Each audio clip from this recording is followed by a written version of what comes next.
जब मेरी बुआ लंदन से लौटी तो उनके लहजे में एक अजीब सी मिठास थी। वो हमेशा सख्त लहजे में बात करती थी, मगर उस दिन जब वो पापा के सामने बैठी तो उनकी आवाज में एक नरमी थी जो मैंने पहले कभी महसूस नहीं की थी। पापा रोज की तरह मजदूरी करके घर लौटे थे। वो मिट्टी में सने कपड़े पहने हुए थे और उनकी थकान आंखों से ही झलक रही थी। जैसे ही उन्होंने बुआ को देखा तो हाथ झाड़कर साफ कर लिए और फिर जमीन पर बैठ गए। बुआ ने अपना गला खकारा और बोली, भैया देखो, मेरी जिंदगी का कोई भरोसा नहीं है, ना जाने कल हो या ना हो। मेरी एक ख्वाहिश है जो अब तक मेरे दिल में दबी रही है। मैं चाहती हूँ कि मेरी बहू कोई और नहीं तुम्हारी बेटी बने।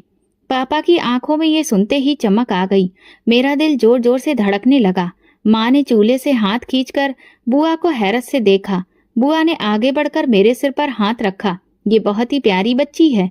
अपने बेटे के लिए तो मैं बस ऐसी ही बहू चाहती हूँ। मैं चुप रही। अंदर एक अजीब सा शोर मच रहा था, लेकिन बाहर एक शब्द भी नहीं निकल सका। कुछ दिनों में बात आगे बढ़ गई।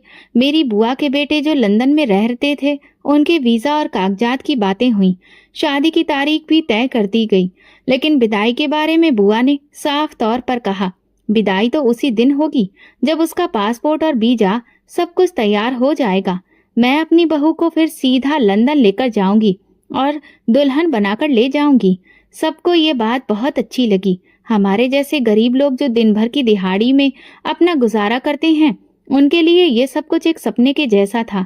माँ दिन रात प्रार्थना करने लगी। मोहल्ले की औरतें जलन से देखने लगीं। सब कहने लगे, अरे किस्मत तो देखो इस लड़की की, दुल्हन बनकर सीधा लंदन जाएगी। शादी के बाद सब कुछ बदल गया था, लेकिन एक अजीब एहसास हो रहा था जब शादी की एक एक रस्म निभाई जा रही थी और मैं अपने पति के साथ फेरे ले रही थी, तो मेरे दिल में बहुत अजीब सी फीलिंग हो रही थी। दिल की धड़कन तेज थी, मगर मेरे चेहरे पर खामोशी थी। फिर कई दिन गुजर गए और बुआ ने कहा कि अब हम तुम्हें विदा करके ले जाएंगे। मैंने सिर्फ सिर हिलाया। पापा कुछ दिन बीमार हो गए, शायद इसलिए कि मैं पहली बार हमेशा के लिए उनसे अलग हो रही थी। वो भी इतनी दूर जा रही थी, मगर मेरी बुआ ने सब कुछ संभाल लिया था। वो दवा लाई, मेरे पास बैठी और मेरी छोटी बहन के लिए चॉकलेट भी लेकर आई। शादी का प्रोग्राम बहुत ही साधारण रखा गया था। मोहल्ले से बस कुछ ही औरतें आई थीं। बुआ ने मुझे खुद ही तैयार किया था। सुर्ख लाल रंग का जोड़ा, हल्का सा मेकअप और एक छोटी सी सोने की गले की चेन जो मेरे गले में पहना दी गई। ये मेरी पहली कमाई थी, मैंने अपने लिए रखी थी, मगर अब ये तुम्हारे नसीब की निशानी है। बुआ ने कहा। विदाई की बजाय हमें बुआ के घर जाना हुआ। एक नई दुनिया में कदम रखने के जैसा था। वहाँ सब कुछ सिस्टमैटिक ढंग से था।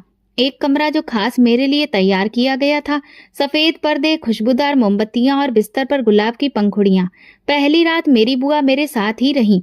वो मेरे सिरहाने बैठी, मेरे बालों में उंगलियां फिराती रहीं और पुरानी बातें करती रहीं। मेरी माँ भी मुझे ऐसे ही सुलाती थी, बालों में उंगलियां फिराते फिराते। वो मुझे बहुत प्यार देती थी। दूसरी रात जब मैंने उन्हें ये समझाने की कोशिश की कि मैं अकेले भी सो सकती हूँ, तो वो मुस्कुराकर बाहर चली गईं। मैं बिस्तर पर लेटकर छत को देखती रही। एक अनजान पति, एक नया घर और एक देश जो मेरे करीब आ रहा था, मगर इन सब में एक खामोशी थी, एक खालीपन। तीसरी रात उनका फोन आया। मैं कमरे में बैठी थी। बुआ ने कॉल की और कहा, बात करो, वो तुमसे खुद बात करना चाहते हैं। मैंने फोन को कान से लगाया। हेलो जी, नमस्ते, मैंने धीरे से कहा। तुम ठीक हो? उनकी आवाज में जज्बात नहीं थे, बस एक फॉर्मेलिटी सी महसूस हो रही थी। जी। फिर कुछ देर की खामोशी रही। बस कुछ दिनों में सब कुछ तैयार हो जाएगा, फिर हम लंदन में मिलेंगे, ठीक है, मैंने कहा और फोन बंद हो गया। ये मेरी पहली और आखिरी कॉल थी उनसे। चौथी रात मेरी बुआ ने कहा, बेटी आज चेकअप है, इसलिए जल्दी निकलना होगा। लंदन जाने से पहले सारी डॉक्टरी रिपोर्ट्स जरूरी होती हैं। सुबह सवेरे मैं तैयार हुई। बुआ ने खुद मेरे कपड़े निकाले और उन्हें अच्छे से रखने में मेरी मदद भी की। फिर हम रिक्शा लेकर अस्पताल पहुंचे। अस्पताल साफ सुथरा लग रहा था। काउंटर पर पहुंचते ही बुआ ने कागजात निकाले और किसी से बात की। फिर एक नर्स आई और हमें एक तरफ ले गई। मैं सुकून में थी क्योंकि बुआ मेरे साथ थी। कमरे में दाखिल होने से पहले बुआ ने मेरा हाथ पकड़ा। बस कुछ टेस्ट होंगे जो हमेशा ही होते आ रहे हैं, घबराना मत। कमरे के अंदर डॉक्टर पहले से मौजूद था। एक ठीक ठाक उम्र का आदमी, चश्मा लगाए, सफेद कोट पहने और चेहरे पर हल्की सी मुस्कान। बुआ ने डॉक्टर के कान के पास जाकर कुछ कहा जो मैं सुन नहीं सकी। डॉक्टर ने सिर हिलाया और फिर मेरी तरफ देखकर बोला, यहाँ बैठ जाइए। मैं सोफे पर बैठ गई। उसने मेरा ब्लड प्रेशर चेक किया और कुछ सवाल पूछे। फिर उसने कहा, एक इंजेक्शन लगाना है, खून के टेस्ट से पहले ये जरूरी है। मैंने अपना बाजू आगे कर दिया। फिर एक सुई चुभी और फिर जैसे दुनिया धुंधली होने लगी। कुछ सेकंड में ही सब कुछ धुंधला सा बन गया था। आंख खुली तो सिर के पीछे बहुत तेज दर्द उठ रहा था। मेरे आसपास सब कुछ हिल रहा था, जैसे जमीन नहीं पानी की छत हो। आंखों के सामने लकड़ी की दीवारें थीं, छत पर लोहे की कॉल और एक बल्ब जो धीरे धीरे झूल रहा था। कमरे में नमी और बदबू का घुटन भरा एहसास था। मैंने उठने की कोशिश की, मगर शरीर जैसे किसी ने निचोड़ दिया हो। बाजू पर सुई का निशान बना हुआ था। हाथों में कमजोरी थी और सांस भी मुश्किल से आ रही थी। मेरे पैरों से जूते गायब थे और पहने हुए कपड़े भी बदले जा चुके थे, जो ढीले और कुछ अजीब से लग रहे थे, जैसे किसी अस्पताल या फिर कैद खाने की ड्रेस हो। कमरे में कोई भी खिड़की नहीं थी, सिर्फ एक छोटा सा रोशनदान था जहां से समंदर का नीलापन झलक रहा था। मैं रेंगते हुए उसके करीब पहुंची। नीचे पानी था, गहरा, खामोश और ना खत्म होने वाला। दूर दूर तक सिर्फ नीला रंग दिख रहा था और कुछ चिड़ियों की आवाजें सुनाई दे रही थीं। मेरे दिल में सबसे पहला ख्याल ये आया कि मैं जमीन पर नहीं हूँ, मैं किसी बाहरी जहाज पर हूँ। दरवाजे पर लोहे की सलाखें थी, बाहर से ताला लगा था। कमरे के बाहर धीमी आवाज आ रही थी, कोई अजनबी भाषा में बात कर रहा था। कुछ बोलियां ऐसी थी जिन्हें मैं समझ नहीं सकी। कुछ हंसी की आवाजें थीं, कुछ भारी कदमों की। फिर अचानक दरवाजा खुला। एक अजनबी औरत अंदर आई, ठीक ठाक उम्र की। उसका रंग सांवला था, चेहरा गोल सा। हाथ में एक थाली थी जिसमें 2 रोटियां, थोड़ा सा पनीर और एक बोतल में पानी था। उसने मुझसे नजरें नहीं मिलाई, बस चुपचाप मेरे सामने रख दिया और बोली, खाओ। आवाज में एक अजीब सी कठोरता थी। मैंने कहा, मैं कहाँ हूँ? मैं घबराकर पूछ बैठी, लेकिन उसने कोई जवाब नहीं दिया। मुझे यहाँ क्यों लाया गया? वो मुड़ी और जाते जाते सिर्फ इतना कहा, तुम्हारी भलाई इसी में है कि ज्यादा सवाल जवाब ना करो। फिर दरवाजा दोबारा बंद हो गया। उसके साथ ही बाहर से कुछ और लोगों की आवाजें आने लगी। मैं थाली को देर तक घूरती रही, मगर भूख का एहसास कहीं गायब हो चुका था। मुझे कुछ भी समझ में नहीं आ रहा था। ये कौन लोग हैं? मुझे कहाँ लेकर आ गए हैं? क्या मुझे बेच दिया गया है? अगले कुछ घंटे सन्नाटे में गुजरे। मैं दीवार से लगकर बैठी रही। मन में सिर्फ धुंधलापन था। दिन कब गुजर गया और रात कब आ गई, इसका अंदाजा ही नहीं हुआ। फिर कुछ देर बाद बाहर से शोर सुनाई दिया। कोई नई लड़की चीख रही थी। मैं दरवाजे के पास गई तो आवाजें साफ सुनाई देने लगी। जाने दो मुझे, मैंने कुछ भी नहीं किया, प्लीज। उसके बाद एक तेज आवाज आई, जैसे किसी को धक्का दिया गया हो। कुछ समय के बाद उसकी चीखें और चिल्लाहटें बंद हो गईं। अगले दिन, या शायद रात का वक्त था, मुझे अंदाजा नहीं था, 3 आदमी आए। दरवाजा खोला। उनमें से एक लंबा और सांवला था, दूसरे 2 के हाथ में कागज और फाइलें थीं। उठो, चलो हमारे साथ। मैंने घबराकर पूछ बैठी, कहाँ ले जा रहे हो? बस चुपचाप साथ चलो, ज्यादा सवाल मत करना। उन्होंने मेरा बाजू पकड़कर खड़ा कर दिया। मेरी टांगें थरथरा रही थी, मगर उन्होंने मुझे सहारा देने के बजाय घसीटते हुए बाहर निकाला। लंबी और तंग राहदारी, जंग लगी दीवारें, हर कुछ कदम पर सलाखों से बंद दरवाजे। रास्ते में मुझे और लड़कियां नजर आईं, सब जवान थीं, सारी की सारी डरी सहमी हुई।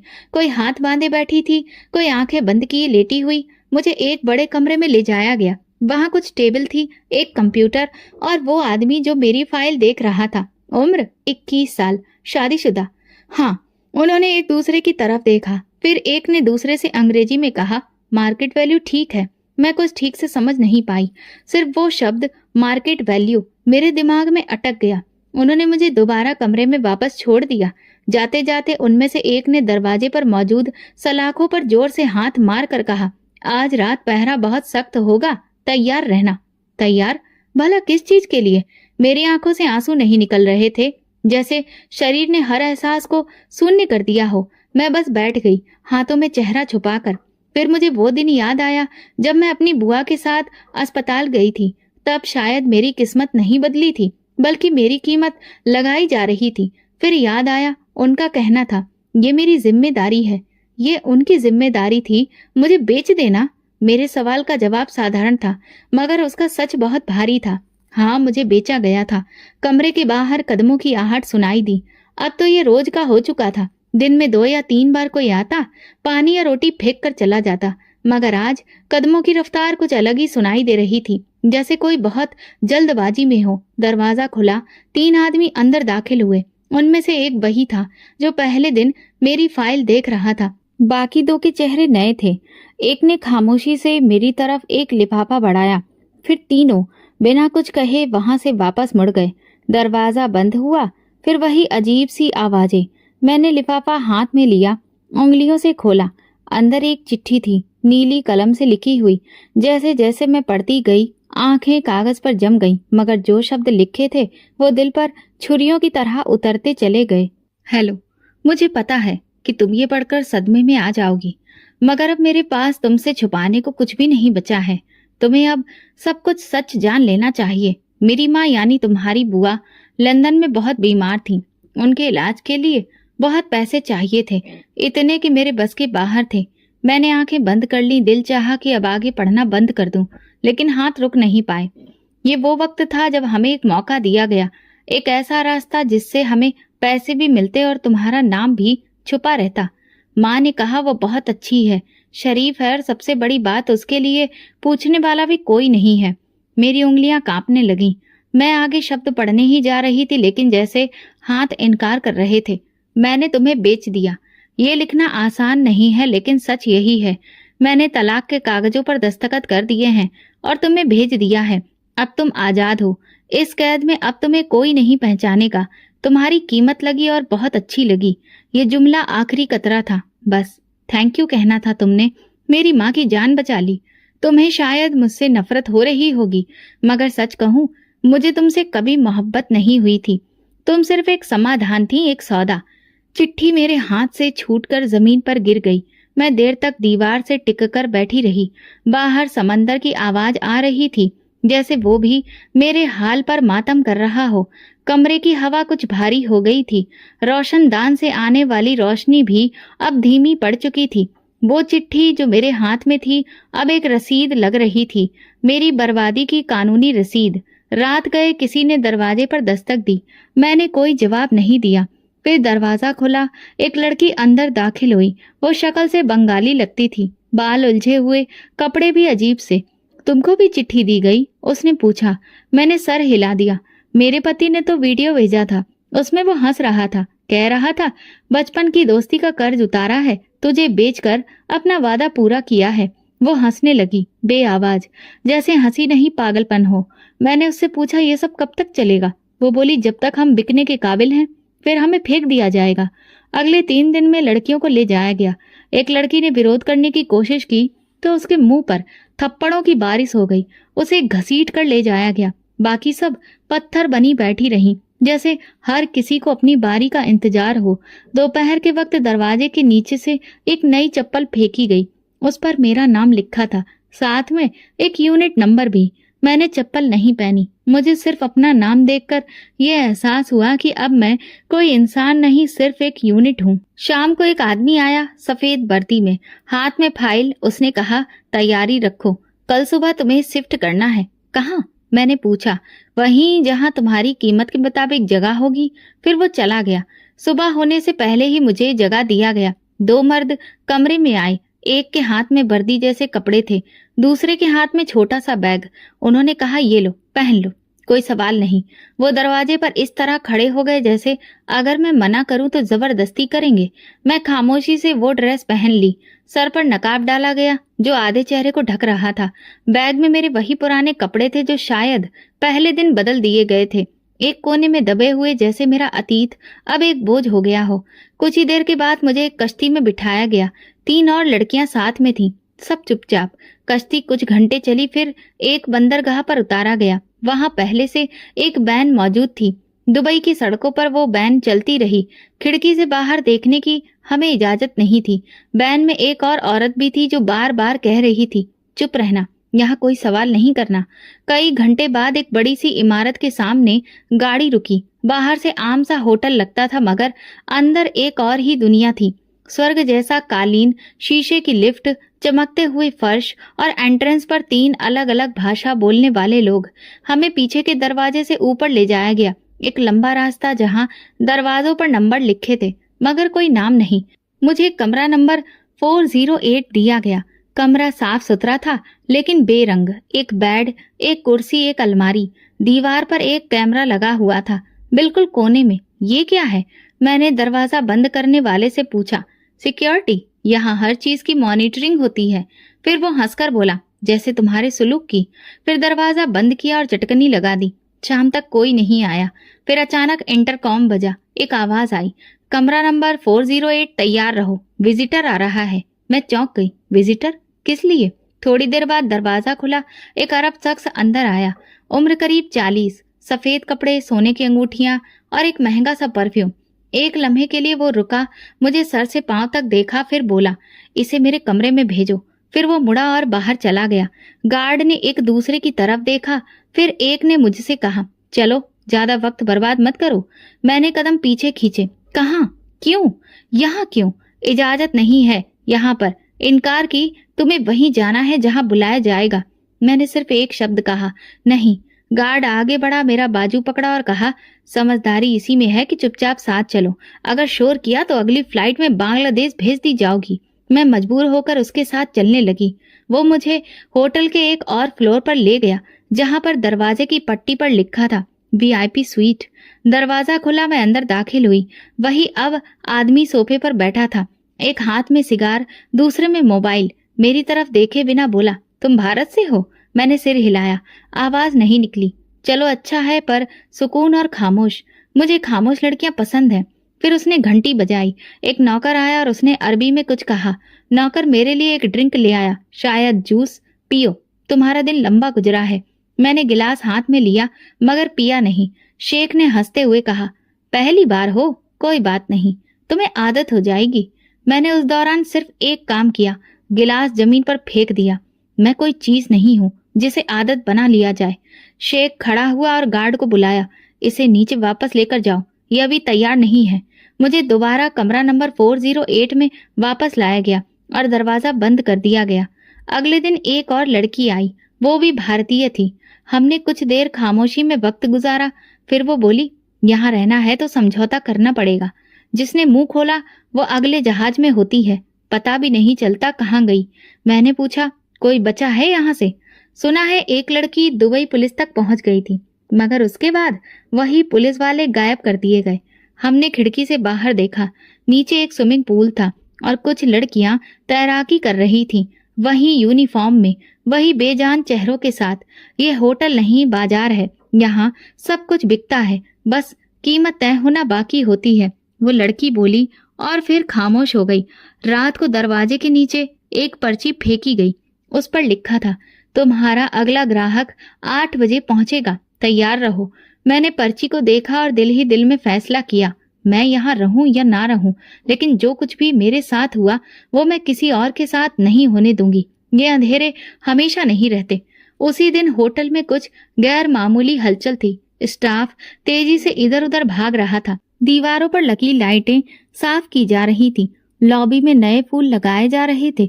कमरे के बाहर एक गार्ड ने आकर सिर्फ इतना कहा, आज कोई खास मेहमान आ रहा है, सब अलर्ट रहो। मैंने खुद से सवाल किया, खास मेहमान का हमसे क्या लेना देना? लेकिन सवाल पूछने का कोई फायदा नहीं था।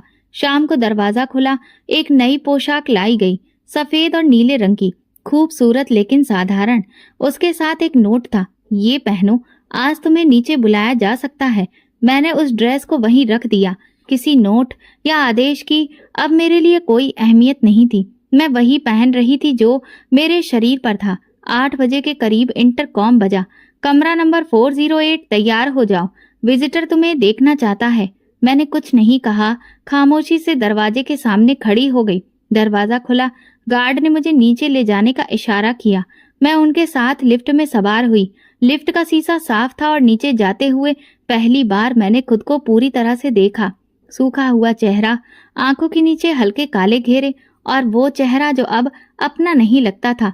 लॉबी में पहुंचे तो वहां काफी लोग थे, सबकी नजरें व्यस्त, कोई किसी से बात कर रहा था, कोई लैपटॉप पर झुका हुआ था। उन सब में एक लड़का बिल्कुल अलग खड़ा था, ऊंचा कद, बादामी रंग, काले कपड़े और हाथ में एक फाइल। जैसे ही उसने मेरी तरफ देखा तुरंत सन्न रह गया।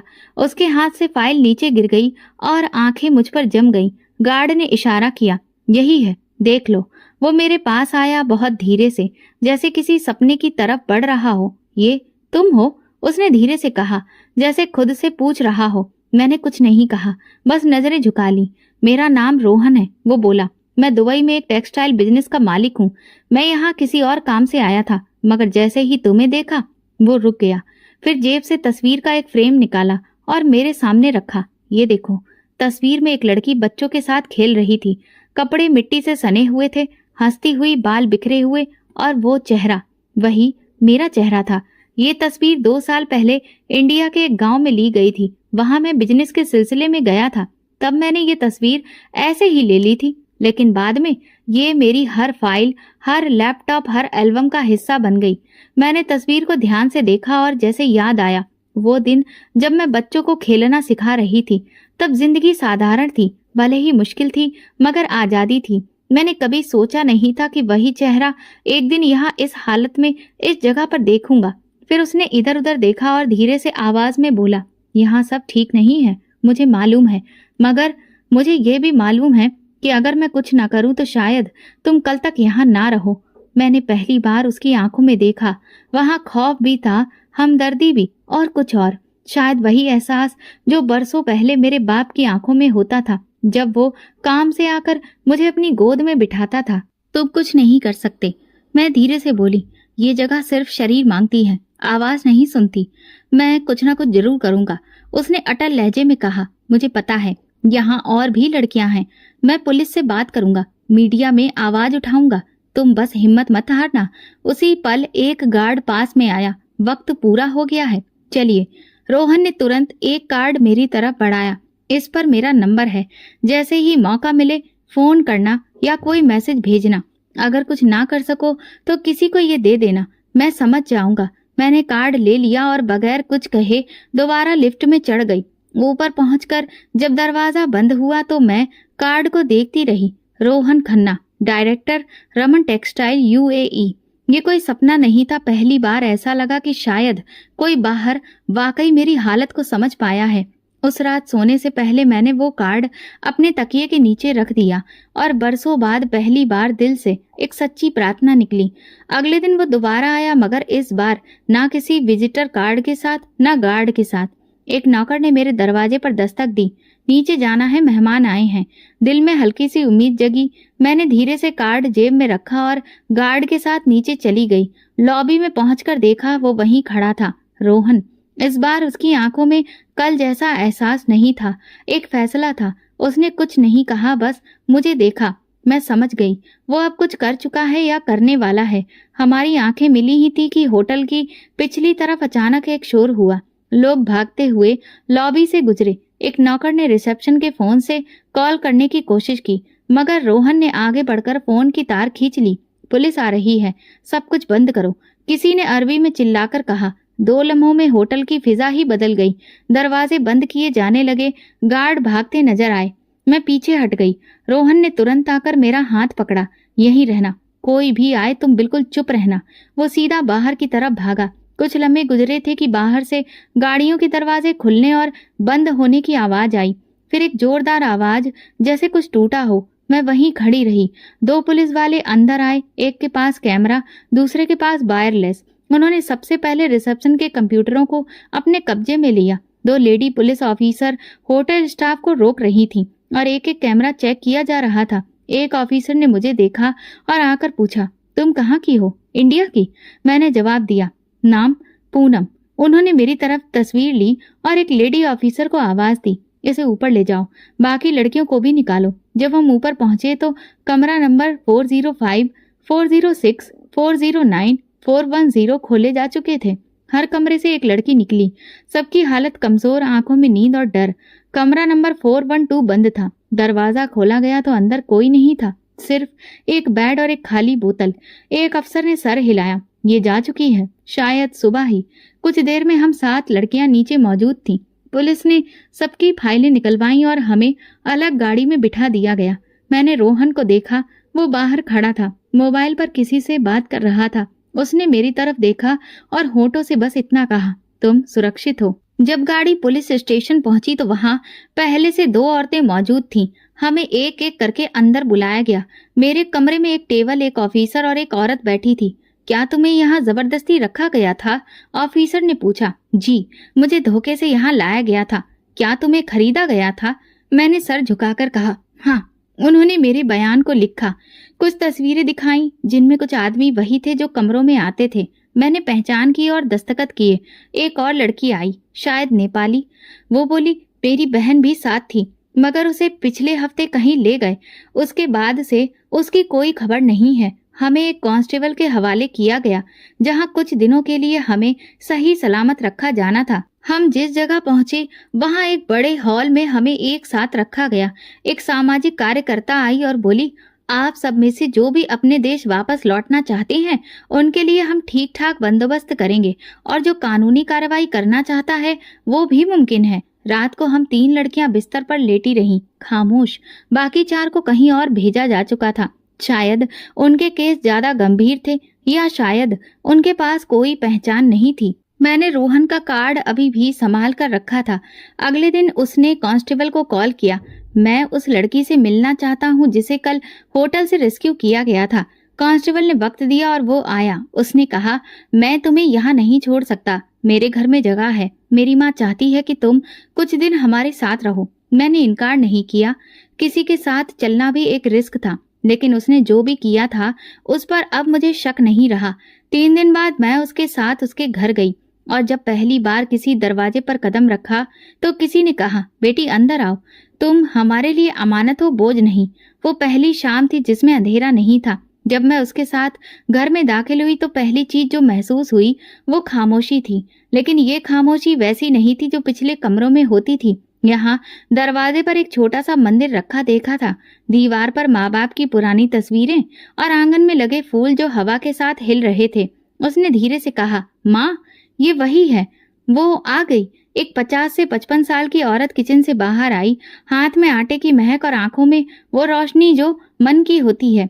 उन्होंने मेरे चेहरे पर नजरें टिकाई और कुछ देर खामोशी से देखती रही। फिर आगे बढ़कर मेरे सिर पर हाथ रखा, उंगलियां बालों में फेरी और बोली, बेटा अंदर आ जाओ, बाहर धूप में क्यों खड़ी हो? मैंने एक कदम अंदर रखा और उनका हाथ पकड़ा। हाथ में गर्मी थी और दिल में एक अजनबी सा डर, लेकिन उनकी उंगलियों ने जैसे वो डर खींचकर बाहर निकाल दिया हो। कमरा छोटा मगर साफ था। एक सिंगल बेड, एक लकड़ी की अलमारी और खिड़की जिससे सूरज की रोशनी अंदर आ रही थी। ये कमरा तुम्हारा है, जब तक चाहो यहाँ रह सकती हो। रोहन ने सामान एक तरफ रखते हुए कहा, तुम्हें यहाँ पूरी तरह से सुकून और आराम मिलेगा। मेरे पापा की यादें इस घर में हैं और हम चाहते हैं कि इस घर में अब सिर्फ अच्छाई हो। उसकी माँ मेरे पास बैठी, मेरे हाथ पकड़े और खामोशी से चेहरा देखती रही, जैसे कुछ जानने की कोशिश कर रही हो, बिना पूछे। उनकी आंखों में वो सवाल नहीं थे जो बाकियों की नजरों में होते हैं, बस एक इच्छा थी कि मैं खुद को सुरक्षित महसूस करूं। बेटा, तुम खाना खाओगी? मैं दाल चावल बना रही थी। उन्होंने पूछा। मैंने हाँ में सिर हिलाया, आवाज नहीं निकली। फिर वो किचन की तरफ चली गई। रोहन खड़ा रहा, फिर धीरे से बोला, कभी कभार इंसान को आवाज नहीं, मलहम चाहिए होता है। मैं जानता हूँ तुम कुछ कहना नहीं चाहती, बस संभलना चाहती हो। ये काफी है अभी। मैं बेड पर बैठ गई और खिड़की के बाहर देखा। नीचे सड़क थी, आम सी। बच्चे खेल रहे थे। एक औरत सब्जी वाले से भाव तोल रही थी। एक बिल्ली गली के नुक्कड़ पर बैठी थी। ये सब कुछ आम लग रहा था, लेकिन मेरे लिए बहुत अलग था। कुछ देर बाद उनकी माँ ने खाना ट्रे में रखकर अंदर भेजा। बेटा, अपने हाथ से खाओ और पेट भर के खाओ, हम तुम्हें अपनी बेटी समझते हैं। मैंने निवाला मुंह में रखा, लेकिन आंखों से आंसू बहने लगे। ये पहली बार था जब मुझे बिना किसी कीमत के कुछ मिला था। मैंने खुद से कहा। उनकी माँ मेरे पास आई, मेरा सिर अपनी गोद में रखा और बस इतना कहा, बेटा, भगवान किसी को भी आजमाता है, लेकिन उसका रहम बड़ी चीज है। तुम यहाँ हो, ये उसी की निशानी है। अगले दिन रोहन ने कुछ फाइलें मेरे सामने रखी। ये तुम्हारे दस्तावेज हैं जो हमने पुलिस से लिए थे। तुम अब कानूनी तौर पर आजाद हो। अगर चाहो तो इंडिया वापसी का बंदोबस्त किया जा सकता है, या फिर यहाँ रहकर नए कागजात के साथ नई जिंदगी शुरू कर सकती हो। मैंने कुछ लम्हे सोचा, फिर कहा, मैं वापस इंडिया जाना चाहती हूँ। वहाँ मेरे पापा हैं और शायद अभी भी मुझे अपनी बेटी समझते हैं। उसने सिर हिलाया। ठीक है, हम सब साथ जाएंगे। अगले कुछ दिन सुकून से गुजरे। मैं रोजाना रोहन की माँ के साथ किचन में वक्त बिताती, कभी उनकी बातें सुनती, कभी छोटे मोटे काम करती। मैं उनके साथ पूजा पाठ भी करती। वो मुझे आशीर्वाद देती। एक शाम रोहन ने आकर कहा, माँ चाहती है कि तुम अपने गांव फोन करो, बात करो अपने पापा से। मेरे हाथ कांपने लगे। इतने सालों बाद क्या वो मेरी आवाज पहचानेंगे? रोहन ने मोबाइल मेरे हाथ में दिया। मैंने नंबर मिलाया। दिल जोर से धड़क रहा था। 5 बार घंटी गई। फिर किसी ने फोन उठाया।